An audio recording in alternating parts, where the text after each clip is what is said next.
36절부터 46절까지를 한 절씩 읽겠습니다. 자매님들부터 시작. 이에 예수께서 제자들과 함께 겟세마네라 하는 곳에 이르러 제자들에게 이르시되 내가 저기 가서 기도할 동안에 너희는 여기 앉아 있으라 하시고 베드로와 세베대의 두 아들을 데리고 가실새 고민하고 슬퍼하사 이에 말씀하시되 내 마음이 매우 고민하여 죽게 되었으니 너희는 여기 머물러 나와 함께 깨어 있으라 하시고 조금 나아가사 얼굴을 땅에 대시고 엎드려 기도하여 이르시되 내 아버지여 만일 할만하시거든 이 잔을 내게서 지나가게 하옵소서. 그러나 나의 원대로 마시옵고 아버지의 원대로 하옵소서 하시고 제자들에게 오사 그 자는 것을 보시고 베드로에게 말씀하시되 너희가 나와 함께 1시간도 이렇게 깨어 있을 수 없더냐. 시험에 들지 않게 깨어 기도하라. 마음에는 원이로되 육신이 약하도다 하시고 다시 두 번째 나아가 기도하여 이르시되 내 아버지여 만일 내가 마시지 않고는 이 잔이 내게서 지나갈 수 없거든 아버지의 원대로 되기를 원하나이다 하시고 다시 오사 보신즉 그들이 자니 이는 그들의 눈이 피곤함일러라. 또 그들을 두시고 나아가 세 번째 같은 말씀으로 기도하신 후 이에 제자들에게 오사 이르시되 이제는 자고 쉬라. 보라 때가 가까이 왔으니 인자가 죄인의 손에 팔리우느니라. 일어나라 함께 가자. 보라 나를 파는 자가 가까이 왔느니라. 아멘. 색깔이 노랗게 파랗게 바뀌는 이유는 자매님들과 형제님이 구분해서 읽기 좋으시라고 방송부에서 아주 세심한 배려를 해 주신 것입니다. 방송부께 감사드리고요. 오늘은 종려주일입니다. 종려주일은 2000년 전 예수님이 십자가를 지시기 전 주일에 예루살렘에 입성하신 것을 기념하는 절기이지요. 그때 예루살렘 백성들이 종려나무 가지를 손에 흔들고 또 바닥에 깔고 예수님을 환영했던 것을 기념해서 종려주일이라는 이름이 붙었는데요. 종려나무가 어떤 나무인지 혹시 여러분 아십니까? 팜추리 같은 그런 종류죠. 길게 기둥만 있고 끝에 가면 뾰족뾰족한 잎들이 부채처럼 펼쳐져 있는 그런 관상용 나무인데요. 이 종려주일부터 시작해서 오는 주일인 부활주일 새벽까지를 가리켜서 고난주간이라고 부릅니다. 이 고난주간을 교회가 기념하기 시작한 것은 한 3세기경부터입니다. 이 고난주간에는 국가교회였던 중세 때의 경우는 모든 관공서들이 다 문을 닫고 교인들은 일도 쉬고 농사도 그만두고 한 주일 동안 주님의 고난을 묵상하는 시간을 가졌습니다. 그러나 오늘날은 또 상황이 그렇게는 여의치 않기 때문에 교회나 전통에 따라서 다양한 방식으로 고난주간을 지키지요. 우리 교회는 이번 주일에도 사순절 특별 기도회의 일환으로 예수님의 일주일간의 행적을 그날 새벽에 묵상하는 새벽 기도의 시간을 가지고 또 금요일 저녁 8시에는 성금요 예배를 팔팍 예배당에서 드리려고 합니다. 가능하시면 여러분도 금요일 저녁에는 금식을 하시고 성금요 예배에 참석해 주시면 좋겠습니다. 주님은 오늘 이 종려주일에 예루살렘에 입성하시고 월요일에 성전 정화를 하십니다. 화요일에는 바리새인들과 여러 문제를 놓고 논쟁하시면서 중요한 교훈들을 설교하시고 수요일에는 베다니로 물러가셔서 쉬십니다. 목요일 저녁에 제자들을 보내어 준비를 시킨 후에 최후의 만찬을 마가의 다락방에서 가지시죠. 그날 밤에 제자들을 데리고 겟세마네 동산에 가셔서 기도하신 후에 유다가 데리고 온 대제사장의 부하들에게 체포되십니다. 그리고 그 밤새도록 대제사장들과 빌라도와 헤롯에게 끌려다니시면서 신문 받으시고 고문 받고 마침내는 사형 선고를 받으신 후에 금요일 오전 9시에 십자가에 달리십니다. 그리고 오후 3시경에 숨을 거두시죠. 해지기 전에 예수님은 아리마대 요셉의 무덤에 묻히시고 금요일 밤, 토요일 밤을 지내신 후 주일 새벽에 부활하십니다.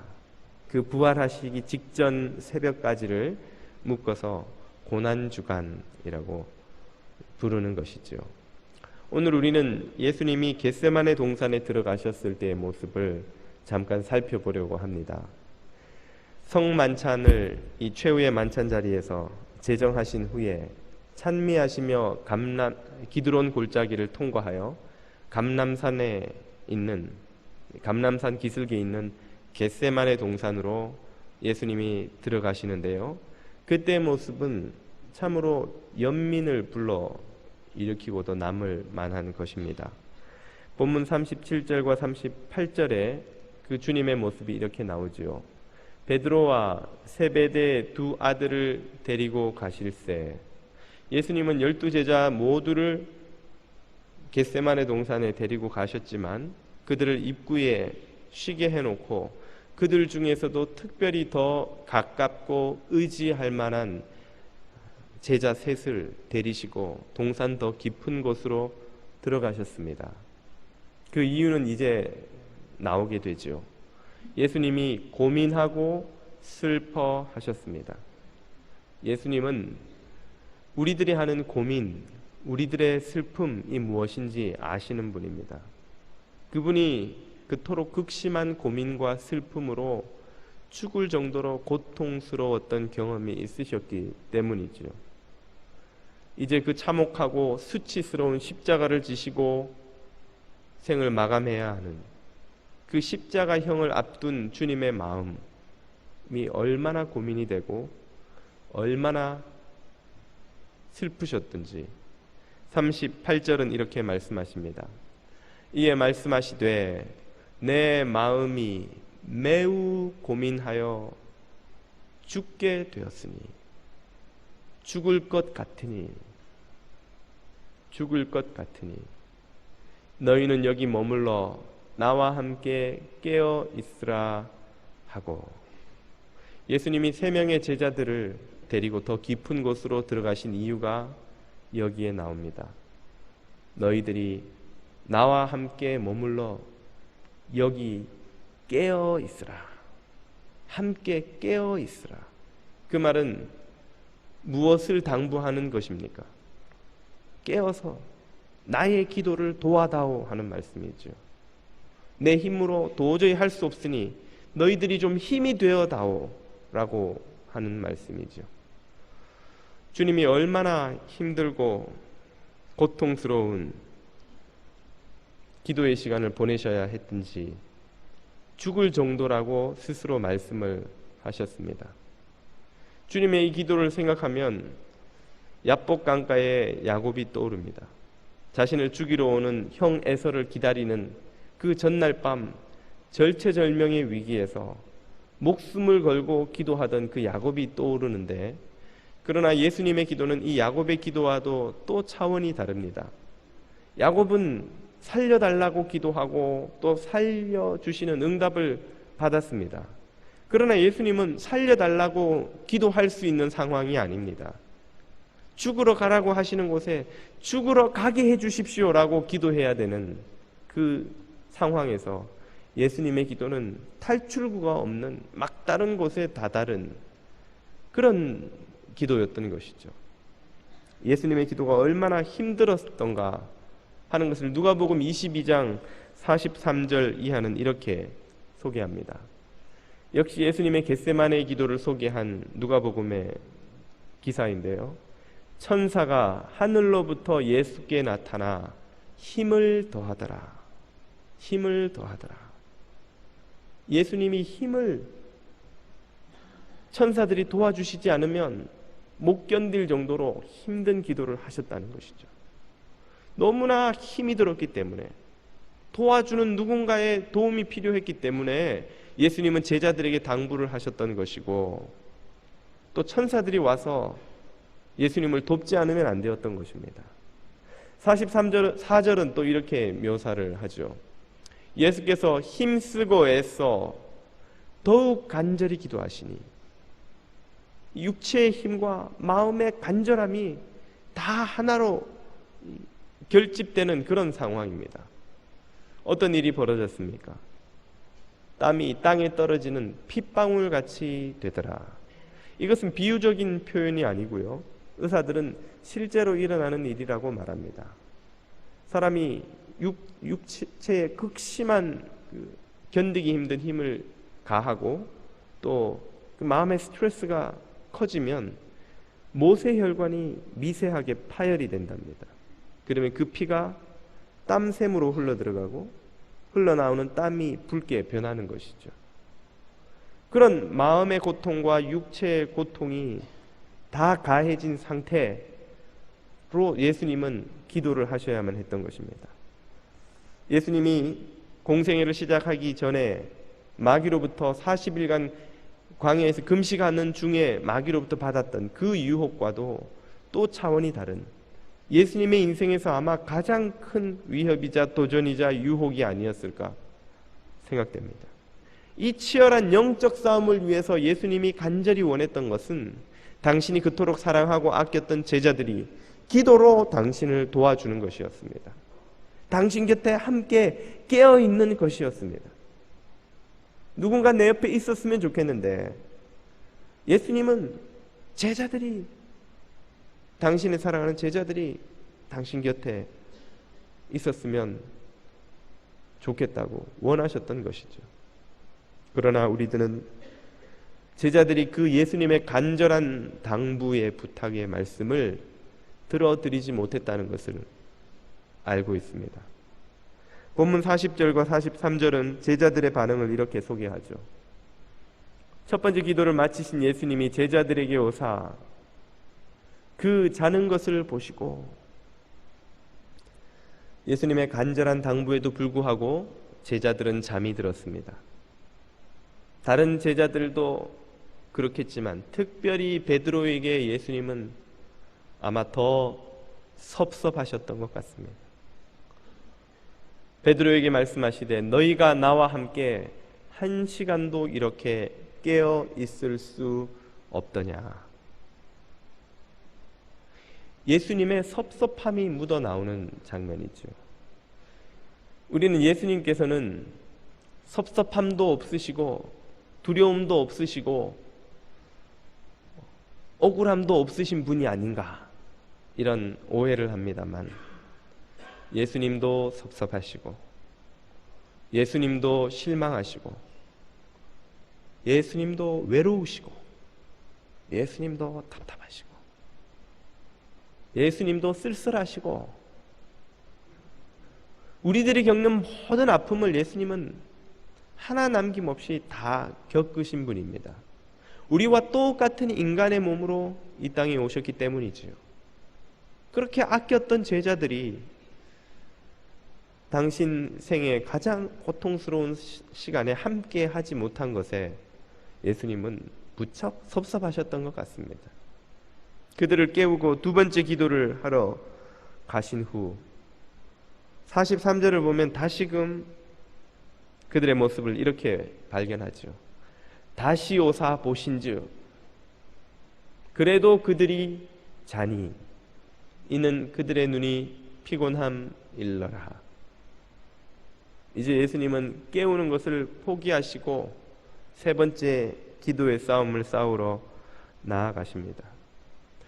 저는 이 구절을 읽으며 이 일이 베드로에게 얼마나 큰 마음의 짐이 되었을까 하는 그런 생각을 하게 됩니다. 초대교회 수장이 된 베드로가 예수님의 고난에 대해 수도 없이 설교하지 않았겠습니까? 설교할 때마다 이 겟세마네 동산의 이야기가 나오면 베드로의 마음이 무거워지는 것이죠. 말꼬리가 흐려집니다. 주님이 그렇게 땀방울이 핏방울이 되도록 기도하실 때에 나는 그 옆에서 자고 있었습니다. 나는 주님의 부탁을 들어드리지 못했습니다.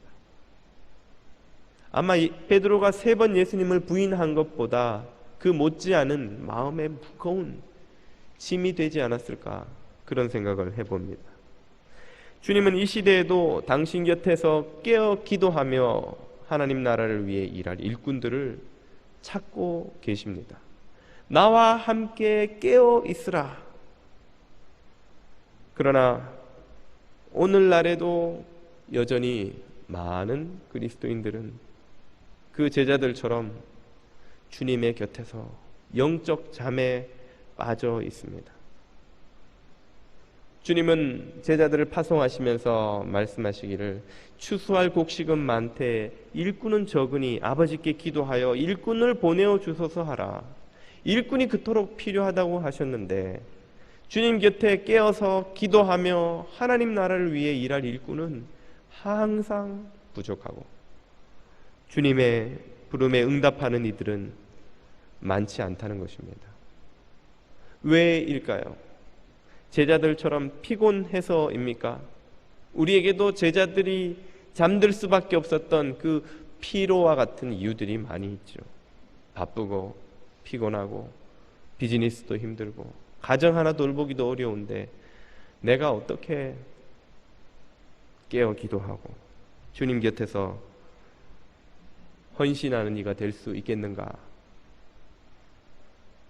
제자들이 예수님 곁에서 잠에 들 수밖에 없었던 이유를 본문은 피곤해서라고 하지만 그것은 진짜 이유가 될 수는 없습니다. 왜냐하면 피곤하기로 따지면 예수님이 제자들보다 덜 피곤했을까요?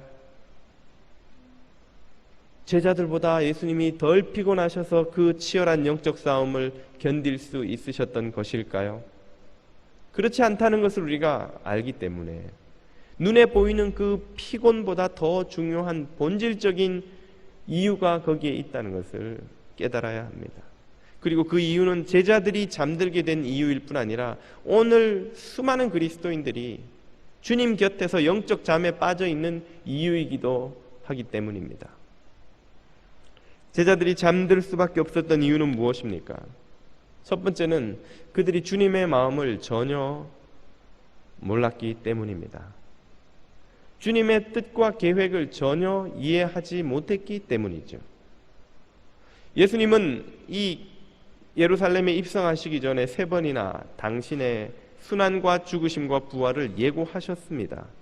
그리고 그 죽음의 의미가 무엇인지를 이 겟세마네 동산에 들어오기 직전에 최후의 만찬 자리에서 그들에게 설명해 주셨습니다. 성만찬을 제정하시면서 당신의 몸이 찢기시고 피를 흘리시는 것이 유월절 어린 양과 같이 수많은 백성들의 죄를 씻고 그들을 구원하시기 위함이라는 것을 제자들에게 누누이 설명해 주셨습니다. 그런데 제자들은 그 예수님의 말씀을 전혀 이해하지도 깨닫지도 못했습니다. 왜입니까? 그들의 마음속에는 지금 예수님이 예루살렘에 들어가셔서 왕이 되면 누가 더 높은 자리에 올라가서 누가 더 영광을 누릴 것인가 하는 헛된 생각이 가득했기 때문입니다.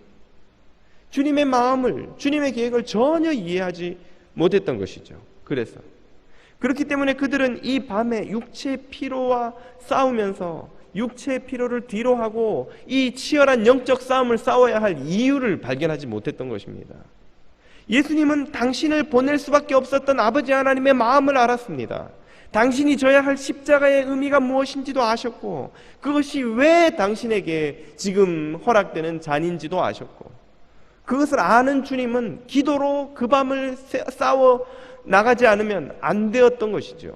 그러나 제자들은 그런 이해가 전혀 없었습니다. 주님의 마음도 계획도 뜻도 몰랐습니다. 그렇기 때문에 그냥 육체의 피로에 져서 잠에 빠지고 말았던 것입니다. 우리가 주님의 마음을 모르면 사소한 정욕에 지고 맙니다. 우리가 주님의 뜻을 모르면 보잘것없는 이기심에 짓눌리고 맙니다.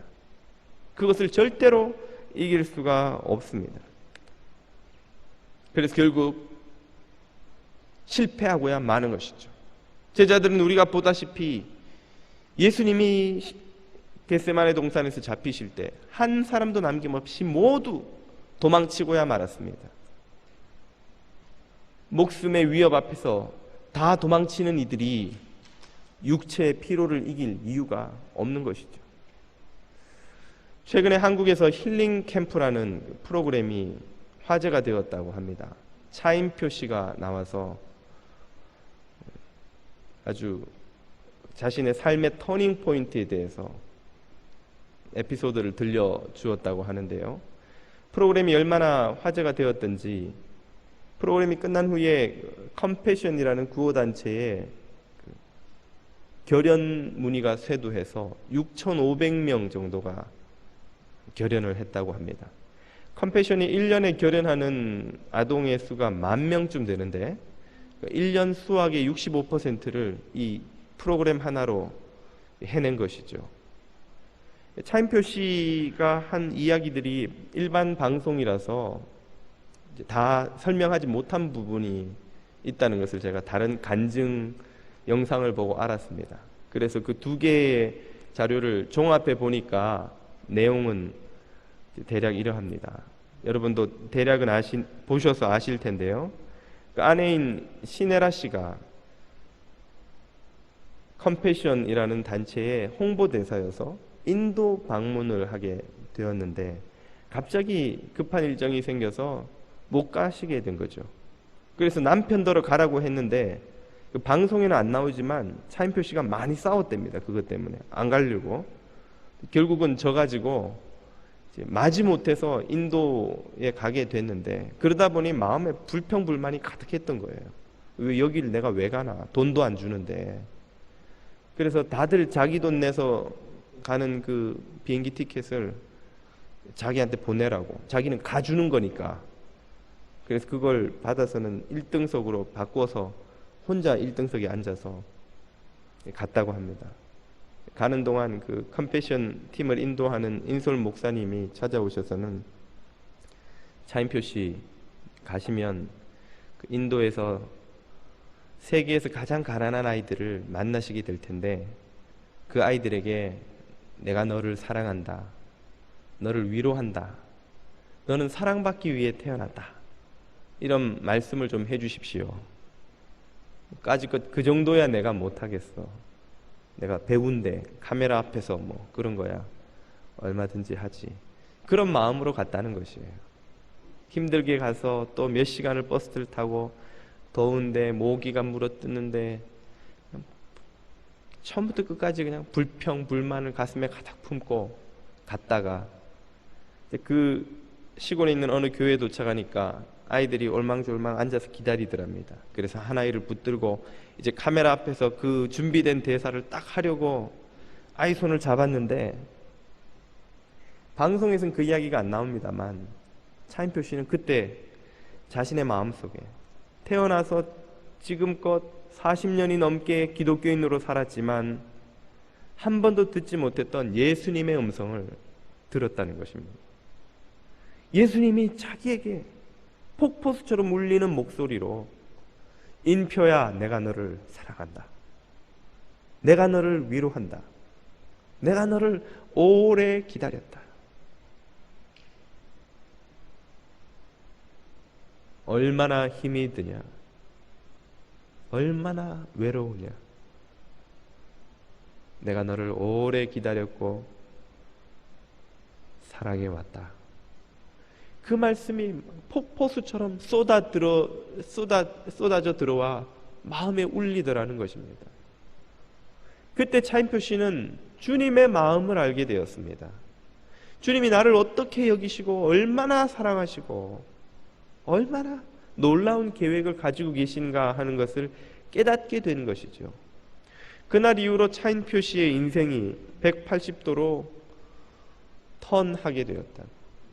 바뀌게 되었다고 말합니다. 그 전에 차인표 씨는 어떻게 하면 돈을 더 많이 벌어서 더 멋있게 멋진 인생을 사는가 하는 것에 마음이 온통 가 있었고 그저 관심이란 주식에 하루 종일 주가가 얼마나 오르느냐 이런 것에만 마음이 가 있었는데 그 후에는 그 모든 것들이 다 사소한 것이 되고 말았다는 것입니다. 이제는 배고픈 아이들, 우는 사람들, 북한의 아이들, 이 아이들이 눈에 밟히고 아이들이 생각이 나서 다른 것은 생각할 수가 없다는 것이죠. 차인표 씨 가정에 있는 두 딸은 입양해서 키우는 딸들이라고 합니다. 봉사하러 나갔다가 아이들이 자꾸 눈에 밟혀서 그러면 데리고 오자. 그래서 두 아이를 데리고 와서 키우고 있다고 합니다. 많은 아이들을 결연하여 후원하고 또 돈 한 푼 안 나오고 자기 돈 쏟아 부어가면서 컴패션 홍보하러 쫓아다니고 이제 자신의 가장 중요한 일은 구걸하러 다니는 거라는 거죠. 컴패션에 결연 좀 해주세요. 우리 아이들 좀 결연해 주세요. 그것이 자신에게 이제 가장 중요한 일이 되었다고 고백합니다. 그러면 예전에 부유한 친구들과 화려한 생활을 하던 그 생활이 그립지 않는가? 그때보다 지금이 10,000배쯤 행복하다고 합니다. 아이들과 함께 사는 그 삶이 10,000배쯤 행복하다는 것이죠. 차인표 씨가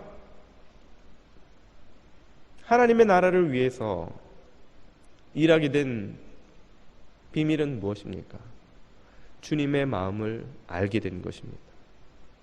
주님의 뜻을 깨닫게 된 것이죠. 바로 이것이 연약한 자들이 주님의 일꾼으로 쓰임받게 되는 비밀입니다. 주님의 뜻을 모르면, 주님의 마음을 모르면 깨어있을 수 없습니다. 그러면 정욕을 이기는 삶을 살 수 없습니다. 이기심의 울타리를 뛰어넘는 삶을 살 수 없습니다. 주님의 마음을 깨닫게 되면 기도할 이유를 발견하게 되는 것이죠. 주님의 마음을 깨닫게 되면 하나님 나라를 위해 살아야 할 이유를 발견하게 되는 것이죠. 그때에서 우리는 우리를 짓누르고 늪처럼 수렁처럼 끌어들이는 정욕과 탐욕과 어리석음의 손길을 뿌리치고 주님 나라를 위하여 깨어 기도하는 일꾼이 될 수 있는 것입니다. 잃어버린 영혼을 찾으시며 우는 자들의 눈물을 닦으려 독생하신 아들을 보내신 주님의 마음을 깨닫는 이것은 은혜로만 되는 것인 줄 믿습니다. 그렇기 때문에 예수님은 제자들을 오랫동안 가르치시며 그들을 위해 기도하시며 그리고 기다려 오셨던 것입니다. 그 예수님의 기다림은 오순절 성령 세례 이후 응답이 되어서 1시간도 깨어 기도하지 못했던 이 제자들이 목숨을 걸고 밤을 새워 부르짖으며 교회를 통해 하나님의 구원의 손길이 온 세상에 퍼지도록 부르짖는 초대교회의 위대한 믿음의 일꾼들이 되었습니다. 주님은 오늘도 하나님 보좌 우편에 앉으셔서 이 땅을 위하여 중보하고 계시며 구원의 손길을 펴고 계시는 줄 믿습니다. 그리고 나와 함께 깨어 있으라 하시는 일꾼을 찾으시는 줄 믿습니다. 바로 저와 여러분들이 그러한 깨어 기도하는 일꾼 될 수 있게 되기를 축복합니다. 제자들이 깨어 기도하지 못했던 또 하나의 이유가 있습니다. 그것은 그 제자들이 바로 자신들의 힘을 의지하고 있었기 때문입니다. 예수님이 제자들의 배신을 예고하시자 제자들이 어떤 반응을 보였는지 한번 보십시오. 35절, 우리가 오늘 36절부터 읽었죠. 바로 직전에 겟세마네 동산에 들어오기 직전에 기드론 골짜기를 지나면서 그들이 예수님의 말씀을 듣고 뭐라고 했습니까? 베드로가 이르되 내가 주와 함께 죽을지언정 주를 부인하지 않겠나이다 하고 모든 제자도 그와 같이 말하니라. 이들이 지금 믿고 있는 것은 자신들의 의지입니다. 자신들의 열정이에요. 자신들의 사랑입니다. 자신들의 결단입니다. 주님, 저를 보십시오. 이렇게 주님을 사랑하고 열정을 가지고 헌신하는 제가 어떻게 주님을 배신할 수 있겠습니까? 저를 보세요, 저를. 그들은 자기를 봤습니다. 자기가 믿을 만하다고 생각했습니다. 자기 생각이 옳고 자기 판단이 맞고 자기 힘이 필요하고 자기 주장이 맞고 자기 열정이 필요하고 자기가 아니면 일이 안 되고 자기가 뭘 해야 일을 할 수 있을 거라는 그런 어리석은 생각에 빠져 있었습니다. 그것이 얼마나 헛된 자만이며 착각이며 환상이며 신기루였는지 깨닫는 것은 그리 오래 걸리지 않았습니다. 예수님을 잡으러 온 사람들 앞에서 모두 다 도망치고 말았기 때문입니다. 예수님이 1시간을 깨어 기도해달라는 그 당부를 그렇게 하셨음에도 불구하고 피로조차도 이기지 못하여 그냥 다 잠들고 말았기 때문입니다. 바로 이것이 오늘 우리가 실패하는 이유입니다. 오늘 우리가 하나님 나라를 위해 일한다고 나서지만 하나님 나라에 유익을 끼치지 않고 문제를 일으키는 이유입니다. 하나님을 의지하지 않고 자신의 힘을 믿고 자신의 능력을 의지하고 자신의 판단과 생각이 하나님의 생각과 판단에 앞서게 될 때에 우리는 하나님을 위해 쓰임받지 못할 뿐 아니라 오히려 하나님 나라의 걸림돌이 되는 것입니다. 제자들이 이렇게 자신에 대한 믿음으로 충만할 때 했던 일들이 무엇입니까? 그들이 예수님은 지금 십자가를 지러 예루살렘에 올라가시는 그 길에 서 계신데 그 뒤에서 누가 더 높은 자리에 올라갈 것인가? 누가 더 높은가? 누가 더 목소리가 크고 누가 더 잘났고 누가 더 맞는가를 놓고 싸우고 있었습니다.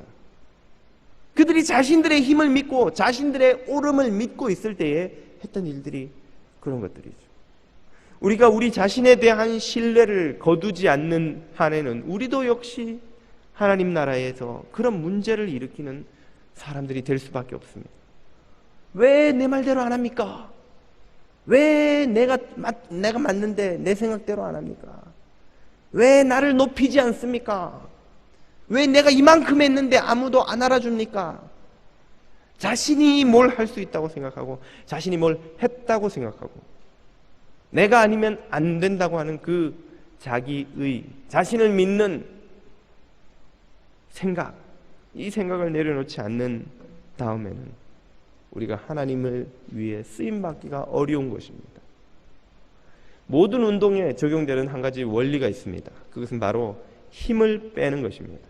여러분, 골프할 때 공을 정확하게 쳐서 멀리 내보내려면 첫 번째로 해야 되는 게 무엇입니까?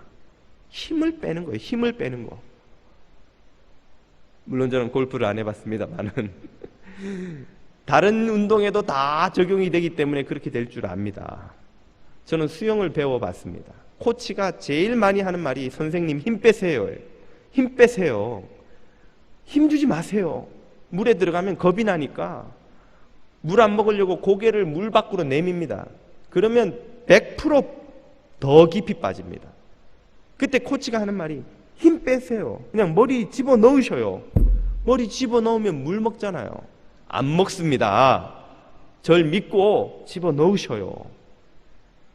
그때 그 경지를 뛰어넘는 그 비기너의 삶으로부터 탈출하는 데에 엄청난 믿음이 필요합니다.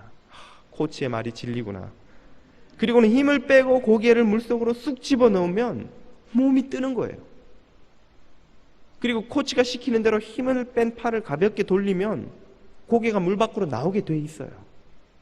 코치는 그걸 알기 때문에 그렇게 시키는 겁니다.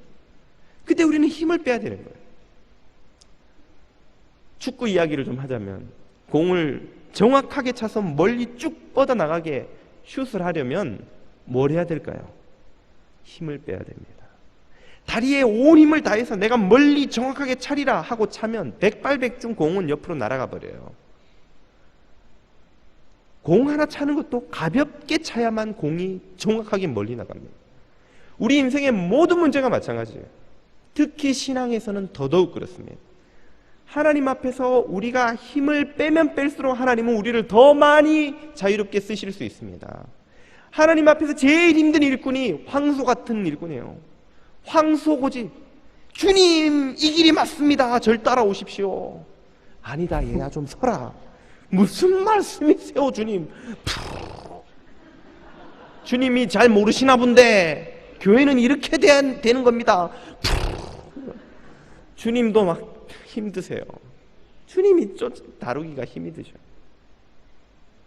주님, 제 생각도 내려놓고 제 판단도 내려놓고 제 고집도 내려놓고 저를 믿는 마음도 내려놓고 주님이 오른쪽으로 가자 하시면 오른쪽으로, 왼쪽으로 가자 하시면 왼쪽, 서라 하시면 서고 주님에게 맡기겠습니다.